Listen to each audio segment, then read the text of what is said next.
Has there been an African-American cemetery hiding under King High School for 65 years? Today, Hillsborough County Schools had its first Historical Response Committee meeting to get closer to that answer. 10 News reporter Emerald Morrow takes us inside the meeting for an update on what's next. Is anyone looking to see if any more of this stuff is going on? Because I don't believe this is the last one. First, there was Zion Cemetery under Robles Park Village. Now there might be Ridgewood under King High.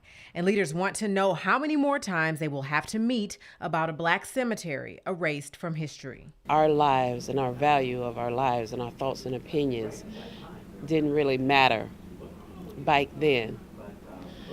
But the question is, do they matter now? The newly formed Historical Response Committee of school leaders, lawmakers, historians, civil rights leaders wants that answer to be yes. We were notified even by you very early on of this potential cemetery. It's definitely hurtful to know that another black cemetery has just been paved over as if these people had no contribution to this world. I want them to make sure they're looking at best practices and what other people have done.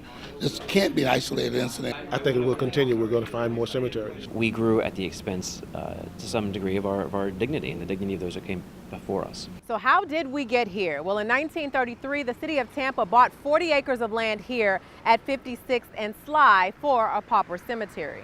And between 1942 and 1954, at least 230 people were buried here in what was called Ridgewood Cemetery. The property changes hands several times, and in 1959, the school district buys the land and they build around where the cemetery should have been. But there is no record that bodies were ever removed. That's why legislation is very important. We need a very clear, defined set of rules. Senator Janet Cruz is leading that effort, an effort to heal. But for the black community, the erasure still stings. I am sick and tired of living in this city and not being heard. The time is now. The school district has already started scanning the grounds at King High with ground-penetrating radar. Those results are expected this week.